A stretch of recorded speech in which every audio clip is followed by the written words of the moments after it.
Cette rénovation était donc très attendue. C'est ici que s'entraîne le Paris cycliste olympique. Moi j'ai 200 licenciés, donc plus d'une quarantaine de gamins, et tous les mercredis après-midi on vient les faire rouler ici.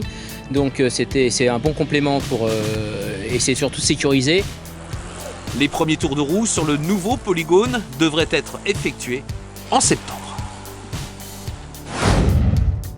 Bonjour Nicolas Bonnet-Ouladj. Bonjour. Vous êtes élu au Conseil de Paris, mais vous êtes également licencié dans un club de vélo, donc vous êtes passionné par ce sport. Et on va le voir, cet équipement a été entièrement rénové. Je pense que vous êtes à l'origine de ces travaux de rénovation. Moi j'ai juste porté un vœu au Conseil de Paris suite à une mobilisation des cyclistes, des utilisateurs qui ont réclamé depuis plusieurs années la réfection de cet anneau, parce que c'est un lieu d'entraînement. C'est un lieu d'entraînement, mais c'est aussi un lieu de sport pour tous, pour les familles, pour les enfants, et qui devenait dangereux. Donc c'était vraiment nécessaire que la ville puisse rénover et refaire notamment le goudron, qui est la partie qui a été principalement refaite. On refera dans cette année 2020, normalement la partie où nous sommes ici pour les joggeurs, parce qu'il y a aussi des gens qui viennent courir, qui s'entraînent en footing. Tout le monde le sait, la question du logement est la première des préoccupations des Parisiens. Donc quand on est candidat à être maire de Paris, on doit apporter des réponses et avoir le minimum de hauteur par rapport à un tel défi. Moi j'en fais ma priorité. Avec les communistes, nous avons un bilan qui est unique par rapport à l'ensemble des capitales dans le monde, quand on compare par rapport à Londres, quand on compare par rapport à New York. L'unicité de Paris, c'est le fait que nous avons investi près de 3 milliards d'euros dans le logement social, qui fait qu'aujourd'hui, dans la capitale, nous sommes passés depuis 2001 jusqu'à aujourd'hui de 13% de logements sociaux à 21% de logements sociaux. Et nous avons aujourd'hui plus de 550 000 logements sociaux dans la capitale qui permettent de protéger des classes moyennes, des classes populaires, des personnes qui peuvent rester vivre et travailler à Paris. C'est l'enjeu de ces municipales, ça a toujours été l'enjeu à Paris d'ailleurs. Quand je dis aujourd'hui qu'on protège un Parisien sur 5 qui est dans le logement social, c'est autant d'ouvriers, autant d'infirmières, autant d'instituteurs, de salariés, d'ouvriers qui ne peuvent pas rester à Paris si jamais il n'y avait pas de logement social.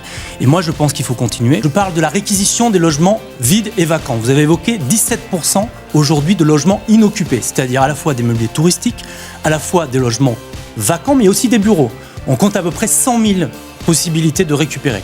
Ça peut passer que par le droit de réquisition. Or, aujourd'hui, le droit de réquisition, c'est le préfet qui l'a, c'est pas la maire de Paris. Nous, ce que l'on propose, il faudra le mettre en débat, peut-être en référendum, sur le fait que la maire de Paris ait le droit de réquisition pour préempter ces logements vides et en faire des logements sociaux. Il y a une vraie question qui est portée par ce mouvement chez les jeunes, c'est de changer radicalement de système. C'est-à-dire qu'ils disent l'écologie aujourd'hui n'est plus compatible avec le capitalisme et les dérives libérales. Et ils mettent en cause les multinationales. Ils ne disent pas on va changer nos gestes au quotidien dans le lycée. Ils disent on veut changer de système. Quand les lycéens demandent le débat, c'était le cas dans mon arrondissement. Je vais vous faire un petit rappel. Au mois de mai l'an dernier, après une manifestation, les lycéens se sont réunis dans le lycée Arago pour faire une assemblée générale. La réponse de M. Castaner, ça a été d'envoyer des CRS et de les maintenir en détention provisoire pendant des heures dans des quarts de CRS dont certains étaient mineurs, où les parents n'étaient pas au courant. Et donc là, on va leur dire maintenant, vous allez venir au débat, alors que quand eux, ils mettent sur la table la question des dotations horaires globales, notamment les salariés. Aujourd'hui, il y a une baisse du nombre de postes d'enseignants dans nos collèges et lycées à Paris. 117 postes en moins.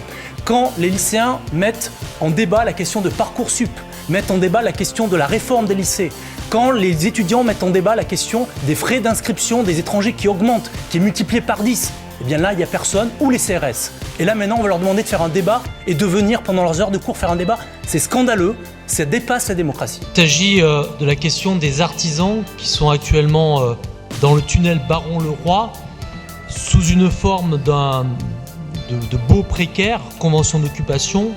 Et à travers ce vœu, nous demandons à ce que la SNCF prolonge les conventions d'occupation des artisans qui en ont besoin jusqu'à la reprise de la CEMAPA et le début des travaux. Nous demandons aussi à ce que les négociations se poursuivent avec la CEMAPA et la Sogaris pour que les activités de stockage et de logistique actuellement dans le tunnel puissent intégrer le futur hôtel logistique. Et enfin, nous demandons que la CEMAPA s'engage à préserver l'activité artisanale dans le tunnel Baron-le-Roi et en priorité celle des artisans déjà sur place qui souhaitent rester. Donc c'est un travail qu'on mène depuis longtemps dans le 12e et dont l'objectif est que ce lieu, le tunnel Baron-le-Roi, puisse devenir à terme un lieu innovant permettant la relocalisation de la production à Paris en lien direct avec les voies SNCF pour du fret et en lien direct avec le fleuve, la Seine et un nouvel hôtel logistique qui va être géré par la Sogaris. Je voudrais dire que c'est quand même par l'affichage du permis de construire que les 1000 locataires du 82-94 rue de Reuilly ont découvert la construction d'une école de commerce privée sur la dalle de l'immeuble et avec des conséquences néfastes sur leur qualité de vie, un impact sur le quartier avec 1500 étudiants attendus. Je tiens d'abord à saluer la mobilisation des habitants et leur dire que les revendications qu'ils ont portées ont été entendues et sont relayées aujourd'hui par la voix du Conseil de Paris. Je me rappelle de la dénomination pour la place Henri Malberg. Ce jardin Martha Desrumeaux est pour nous d'une aussi grande importance. Martha Desrumeaux mérite un nouvel espace public à Paris. C'est pour nous une étape supplémentaire dans un long combat pour qu'un jour, une ouvrière, une syndicaliste, une résistante déportée, Martha Desrumeaux, entre enfin au Panthéon. Je vous remercie. Julien Lauprêtre est né en 1926 dans le 12e arrondissement. Il a grandi dans cet arrondissement, il a fréquenté l'école primaire de la rue de Reuilly. Il habitait au square Contenot dans un HLM de la ville de Paris et toute sa famille demeure encore une partie dans le 12e arrondissement, c'est un enfant du 12e. Notre souci, il est simple, c'est la réussite éducative pour tous les gamins. Et la mixité sociale, selon tous les chercheurs, est l'une des conditions à cette réussite éducative. Nous demandons à ce que la maire de Paris interpelle la Poste sur la réorganisation de la distribution du courrier et que ces tournées mixtes soient retirées afin de revenir à un système de tournée unique le matin. Cette réforme vise à casser le statut de la fonction publique et vise à augmenter la part de contractuels dans la fonction publique. Alors, les Parisiens et les Parisiennes, vous le savez, sont très attachés au service public et la qualité du service public rendu. Et tout au long de la mandature, nous avons cessé de déposer des vœux sur la Riboisière, sur Bichat, sur Saint-Antoine, sur Sainte-Anne, enfin sur la majorité des hôpitaux en vue de cette crise que vous décrivez aujourd'hui dans votre communication. Les personnels aujourd'hui évoquent principalement le manque de moyens humains et matériels, la perte de sens de leur travail et la grève qui a été menée d'abord à Saint-Antoine au service des urgences qui a pris aujourd'hui une ampleur dans tous les services est le symbole et le symptôme particulièrement visible de ce mal-être comme nous l'affirmons encore une fois à travers un vœu rattaché que nous soumettons à cette communication.